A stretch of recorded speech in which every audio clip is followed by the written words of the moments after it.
अजितदादांनी दाखवलेलं पत्र नक्की आजीनेच लिहिलेलं का? युगेंद्र पवारांनी बॉम्ब फोडला. माझे आणि माझ्या आजीचे नाते मला माहिती आहे.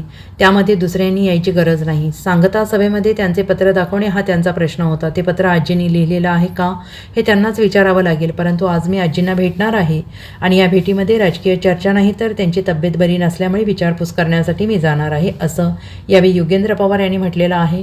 कण्हेरी येथील निवासस्थानी मतदानाला जाण्यापूर्वी बुधवारी तारीख 20 यांनी माध्यमांशी संवाद साधला. यावेळी ते पुढे म्हणाले, खासदार सुप्रिया सुळे यांच्या कथित ऑडिओ क्लिप प्रकरणात आमच्या पक्षाचे वरिष्ठ नेते याबाबत प्रतिक्रिया देतील.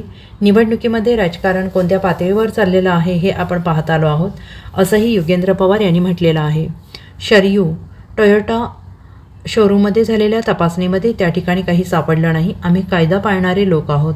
आमदार रोहित पवार यांच्या मतदारसंघामध्ये देखील बारामती ॲग्रोच्या कर्मचाऱ्यांनी पैसे वाटल्याचे आरोप भाजपने केले आहेत. याबाबतचे कथित व्हिडिओ समोर आलेले आहेत. मध्ये आज इथं भारतरत्न डॉक्टर बाबासाहेब आंबेडकरांनी जो हक्क आपल्याला दिला तो बजवायला मी इथं आलेलो आहे आणि दरवेळेला आम्ही इथंच काटेवाडीमध्ये येत असतो आणि आमचा हक्क आम्ही तिथं बजवत असतो. मतदारांना काय आवाहन कराल की बारामतीच्या भविष्याचा विचार सगळ्यांनी केला पाहिजे. पवार साहेबांना मनात ठेवून तिथं मत द्यायला गेलं पाहिजे.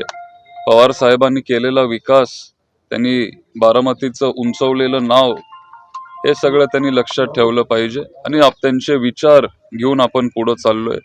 आपण पवार साहेबांना सोडलं नाही, त्यांच्या सोबत आपण राहिलो आणि महायुतीच्या ऐवजी महाविकास आघाडीला सगळ्या मतदारांनी बारामतीकरांनी साथ द्यावी एवढंच मी विनंती करतो आणि ते देतील असा विश्वास व्यक्त करतो. ही निवडणूक आहे आणि आम्ही विकासासाठी ही निवडणूक लढलो. आता विकास ठीक आहे, मान्य असेल, आम्हाला पण विकास करायचा आहे, पण शाश्वत विकास करायचा आहे, सर्वसामान्य जनतेचा विकास करायचा आहे. जी सामान्य गरजू गोरगरीब जी जनता आहे 99% ते आहेत आणि त्यांच्यासाठी आम्हाला शाश्वत विकास करायचा आहे. बेसिक सुविधा जे त्यांना मिळत नाहीये ते सुविधा आम्ही त्यांना मिळवून देणार आहे. त्यांच्यासाठी दिवस रात्र आम्ही झटत राहणार आणि सगळ्या बारामतीकरांसाठी आम्ही काम करत राहणार. काल सुप्रिया पहिल्यांदा बिटकॉइनच्या विषयावरून त्यांचा ऑडिओ त्यांचा आणि नाना पटोलेंचा व्हायरल झालाय. त्याच्यावरून भाजपनं जोरदार टीका केली आहे. 5 प्रश्न सुप्रिया सुळेंना विचारले. काय तुमची भूमिका आहे? त्यांनी डिनाय केलंय की तो आवाज नाही, तर त्यांचा नाहीये ते. मी खरं तर ती ऑडिओ क्लिप मी ऐकलीच नाहीये. माझी पहिलीच निवडणूक आहे, त्याच्यामुळं भरपूर एक फोटो घेऊ ना त्यांना सांग.